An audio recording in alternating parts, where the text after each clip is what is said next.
तो लाइक कर दो, सब्सक्राइब कर दो और वो बेल नोटिफिकेशन है उसको ऑन कर दो ताकि आप भी मेरी तरह ड्राइंग बना पाओ।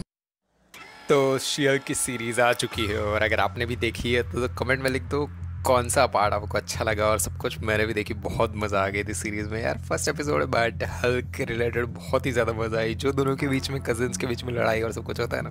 तो अगर आपने देखी है कमेंट में लिख दो कैसा लगा कैसा नहीं। तो स्केच शुरू करते हैं। आपको डायमेंशंस अगर देखना है पूरे स्केच के कि मतलब स्ट्रेट कितना है, साइड में कितना है, सब कुछ, तो कल शाम को रियल टाइम इसका वीडियो अपलोड हो जाएगा। वो आप पूरा का पूरा देख सकते हो, स्टार्ट से लेके एंड तक मैं कैसे बनाता हूँ सब कुछ आपको पता चल जाएगा उसमें। तो कल शाम को 7 बजे इसी टाइम पे अपलोड होगा, तो वो रियल टाइम में आपको सारी चीज़ें पता चल जाएगी। यहाँ पे हम बेसिक चीज़ों पे ज़्यादा ध्यान देने वाले हैं। जैसे हम स्टार्टिंग ही करते हैं, राइट वाले जो हेड्स है ना, जो मतलब आपको ये पूरा का पूरा पिक्चर चाहिए तो उसकी लिंक मैं डिस्क्रिप्शन में डाल दूंगा, आप वहाँ जाके वो पिक्चर डाउनलोड कर सकते हो और उसमें से जाके बना सकते हो पूरा का पूरा। तो स्टार्टिंग ही करते हैं उनके जो राइट साइड के हेड्स हैं वो बनाने के लिए। तो ऑफ कोर्स थोड़ी बहुत डार्कर हैं और जो हमें ब्लैक एंड वाइट में कन्वर्ट करना है, तो मैं हमेशा जो चीज़ बोलता हूँ कि अगर आपको बहुत ही ज़्यादा ब्लैक टेक्सचर्ड वाला स्केच चाहिए, अगर हेयर्स या फिर कोई भी ऑब्जेक्ट या ऐसी कोई भी चीज़ है जो ज़्यादा टेक्सचर्ड है, तो उसके लिए हमेशा आपको यूज़ करनी चाहिए चारकोल पेंसिल्स। तो स्टार्टिंग में हम यूज़ करेंगे चारकोल पेंसिल्स। उसमें भी 2-3 कंडीशंस है कि एक आप डायरेक्टली जा सकते हो कि पूरे पूरे हेयर्स की आउटलाइन बना दो, उसके बाद हेयर्स बनाना शुरू करो रैंडमली, वो भी कर सकते हो। और सेकंड चीज़ जो मैं मिक्स करता रहता हूँ हर बार कि मुझे जैसे पता चल जाता है कि यहाँ से यहाँ तक हेयर्स हैं तो उसकी आउटलाइंस बना देता हूँ। फिर बीच में ऑफ कोर्स आप मिलियंस ऑफ हेयर्स होते हैं, आपको खुद को भी पता है हेड पे, वो सारे बनाने तो पॉसिबल नहीं है। तो जो बेसिक चीज़ें होती है, जैसे कहाँ से हेयर्स टर्न हो रहे हैं, कहाँ से थोड़े बहुत मुड़ रहे हैं, या मतलब थोड़ा बहुत शेप आपको पता चल जानी चाहिए, तो वो मैं ग्रिड को देख के थोड़े बहुत लाइंस बना देता हूँ। उसके बाद जो मेरा मेन फोकस रहता है कि जो शेप है हेयर्स का, जैसे एस टाइप शेप बन रहा है और वो सब कुछ, तो कंटिन्यू सारे हेयर्स ऐसे बनाना शुरू कर देता हूँ। पहले मैं लेता हूँ hard charcoal pencil. Hard charcoal pencil से जब बेस क्लियर हो जाता है उसके बाद उसको मैं यूज़ करता हूँ जो हमारा मेकअप ब्रश होता है हार्ड वाला, और जो मीडियम वाला होता है ना वो, क्योंकि उससे क्या होगा, थोड़ा बहुत जो चारकोल पाउडर है ना वो मिक्स होकर आसपास में अगर थोड़ा बहुत टेक्सचर रह भी गया है, मतलब प्लेन पेपर रह भी गया है, वो भी उसके साथ कवर हो जाता है। तो नेक्स्ट चीज़ हमारी ये रहेगी कि जो मीडियम चारकोल पेंसिल होगी उससे थोड़े बहुत और स्ट्रोक्स, जैसे कुछ साइड्स ऐसी होगी जो थोड़ी बहुत डार्कर होगी, तो वो डार्कर साइड्स बनाने के लिए फिर से हम यूज़ करेंगे हमारा medium charcoal pencil. Medium charcoal pencil से जब वो पूरा का पूरा हो जाएगा, दैन सेम थिंग जो हमने स्टार्टिंग में यूज़ की थी बेस लेयर के लिए, वही चीज़ यूज़ होगी। उसमें हम करेंगे कि स्टार्ट ही मतलब जो हमारा मीडियम चारकोल पेंसिल से हम लेयर बना चुके हैं उसको भी हम ब्लेंड करेंगे हमारा जो मेकअप ब्रश है हार्ड वाला उसी से। बहुत ज़्यादा हार्ड यूज़ नहीं करना है। और एक और चीज़, जब आप ब्लेंड कर रहे हो तो जैसे हेड्स एस टाइप के स्क्वायर, मतलब आप देख सकते हो कि अल्फ़ाबेटिकल एस होता है ना, वैसे अगर हेड्स जा रहे हैं तो आपको जब ब्लेंड कर रहे हो ना तो स्ट्रेट नहीं करना है, साइड नहीं करना है। जिस डायरेक्शन में हेड्स जा रहे हैं, जिस तरीके से हेड्स जा रहे हैं, उसी तरीके से आपको वो ब्लेंडिंग भी करनी है। द नेक्स्ट चीज़ होगी कि कुछ पार्ट्स ऐसे भी होंगे हेड्स के जो कम्प्लीटली ब्लैक होंगे, जो सबसे ज़्यादा डार्क होंगे। तो उन हेड्स के लिए क्या करना है, उन हेड्स के लिए आपको यूज़ करना है जो सॉफ्ट चारकोल पेंसिल होती है वो। और सॉफ्ट चारकोल पेंसिल सिर्फ उन्हीं पार्ट्स पे डार्क करना है जो आपको कम्प्लीटली डार्क दिख रहे हैं या फिर बहुत ही ज़्यादा डार्क हैं। हर एक जगह पे ये यूज़ नहीं होंगे। सेम टेक्निक यूज़ होगी, डायरेक्शन आपको पता होनी चाहिए हेड्स की और वो सब।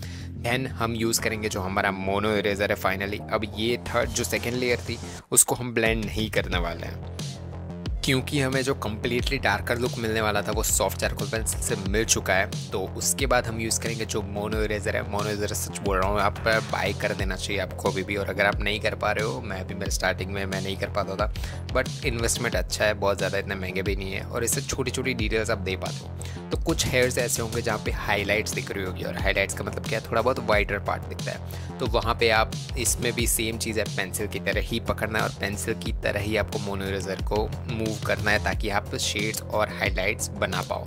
तो ये पूरा का पूरा होगा और रियल टाइम में आप पूरा देख पाओगे कैसे मैंने एक बेस वही एक बॉक्स बनाया है। तो सेकंड चीज़ जो आइज़ है उस पर फोकस करेंगे हम। तो आइज़ भी सेकंड चीज़ ये होती है कि कुछ लोगों की आइज़ का कलर होता है, मतलब आइज़, आईब्रोज, हाँ हेयर कलर्स। पहली बात ये होती है कि जैसे बहुत ब्रिटिश के लोग अब आप देखो तो उनके हेयर्स ब्राउन कलर के होते हैं, उनके आईब्रोज, उनकी जो आई लैशेज़, ये सारी चीज़ें होती है ऑलमोस्ट ब्राउन कलर्स की होती है। और कुछ लोग कलर करवाते हैं, हम एशियंस लोग होते हैं, उनके थोड़े बहुत डार्कर और ब्लैकिश होते हैं, मोस्ट ऑफ ब्लैक हेयर्स ही होते हैं। तो ये चीज़ जैसे शियल के हेयर्स आप देख पाओ तो तो इसको जब भी आप ब्लैक एंड वाइट में कन्वर्ट करोगे तो जो हेयर्स, फिर आईब्रोज, फिर आई लैशेज़, ये सारी चीज़ें वो आपको डार्कर ही दिखने वाली है। तो ऑफ कोर्स आपकी जो सॉफ्ट चारकोल पेंसिल है आप डायरेक्ट वो भी ले सकते हो, क्योंकि इसमें हमको लेयर बाय लेयर नहीं जाना है। तो सबसे पहली चीज़ है कि जो आपकी सॉफ्ट चारकोल पेंसिल है उसको शार्प कर दो जितना भी हो सके। मैंने पूरा का पूरा ट्यूटोरियल बना रखा है कैसे चारकोल पेंसिल को आप शार्प कर सकते हो, क्योंकि हमें सबको पता है कि चारकोल पेंसिल को जब भी आप शार्प करने जाते हो वो टूट जाती है। तो कैसे करना है उसका ट्यूटोरियल मैंने अपलोड कर रखा है, या फिर आई बटन में आपको मिल जाएगा। तो ये पूरा हो गया। उसके बाद हमारा नेक्स्ट फोकस रहेगा कि जैसे आईब्रोज़ का डायरेक्शन कहा जा रहा है, लेफ़्ट साइड की आईब्रोज होगी तो ऑफ कोर्स उसके हेयर्स के डायरेक्शन स्टार्टिंग होगी ना, तो वो थोड़े बहुत स्ट्रेट जा रहे होंगे, मतलब आईब्रोज की स्टार्टिंग है वहाँ पे थोड़े बहुत हेयर्स ऊपर जा रहे होंगे। एंड मिडल वाला पार्ट होगा आईब्रोज का वो थोड़ा बहुत टिल्ट हो रहा होगा लेफ़्ट साइड में, और जो फाइनल हेयर्स होंगे वो कम्प्लीटली लेफ़्ट साइड में जा रहे होंगे। ये 3 डायरेक्शंस होती है आईब्रोज़ की। और अगर आपको पूरा का पूरा आईब्रोज़ कैसे बनाना है वो उसका ट्यूटोरियल देखना है, वो भी मैंने बना रखा है, आई बटन में आपको वो भी मिल जाएगा। देन यही चीज़ है, आप सॉफ्ट चारकोल पेंसिल से 2 लेयर बनाओगे उतने में आईब्रोज़ बन जाएगी, जिसमें बहुत ही ज़्यादा base layer, first layer, third layer उतने में जाने की ज़रूरत नहीं है, क्योंकि ये जो पिक्चर थी वो इतनी भी ज़्यादा अल्ट्रा एचडी नहीं थी कि मुझे स्किन टेक्सचर से लेकर सारी चीज़ें दिख रही हो। तो वही चीज़ है कि इसी वजह से जो हेयर्स थे उतने ज़्यादा नहीं दिख रहे थे। नेक्स्ट हमारा फोकस रहेगा आई पे। आई का जो बेसिक स्ट्रक्चर होता है वो बेसिक स्ट्रक्चर आपको हमेशा याद रखना है कि अगर आप ग्रिड मेथड यूज़ कर रहे हो तो ग्रिड में जो जहाँ से आई स्टार्ट हो रही है, जहाँ पे एंड हो रही है, उतना ही बनाओ। अगर आपको कहीं पे लग रहा है कि यहाँ पे आई ज़्यादा बन रही है, यहाँ पे कम बन रही है, उतना ही बनाओ ग्रिड टेक्निक यूज़ कर रहे हो तो वो बन जाए। पहले आप आउटलाइंस बना दो। आउटलाइंस बनाने के लिए भी चीज़ है कि सेंटर वाला पार्ट ऑलमोस्ट ब्लैक ही होता है हमेशा, तो उसी को बनाने के लिए आप उसकी आउटलाइन के बीच में direct soft charcoal pencil use कर सकते हो, और उसके ऊपर जो सेंटर में वाइट वाला पॉइंट है उसके लिए आप gel pen, white gel pen use कर सकते हो, और या फिर उसे छोड़ भी सकते हो अगर आपके पास वाइट जेल पेन नहीं है तो वो सेंटर वाला पार्ट हो गया। नाउ नेक्स्ट चीज़ है हमारी जो उनकी आई लैशेज़ है।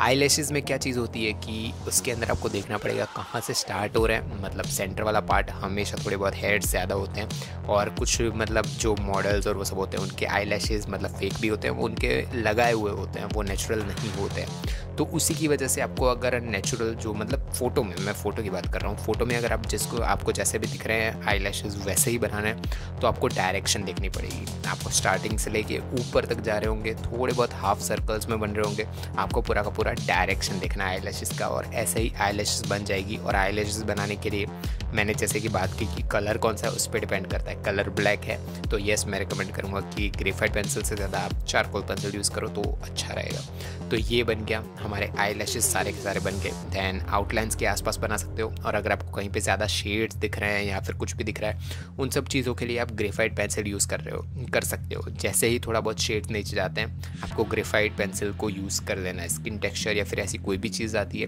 ग्रेफाइट पेंसिल पे जाओ, उसे चारकोल पेंसिल यूज़ मत करो। कोई भी क्वेश्चन और क्वेरीज ये ट्यूटोरियल के रिगार्डिंग हो तो आप कमेंट बॉक्स में लिख सकते हो। नेक्स्ट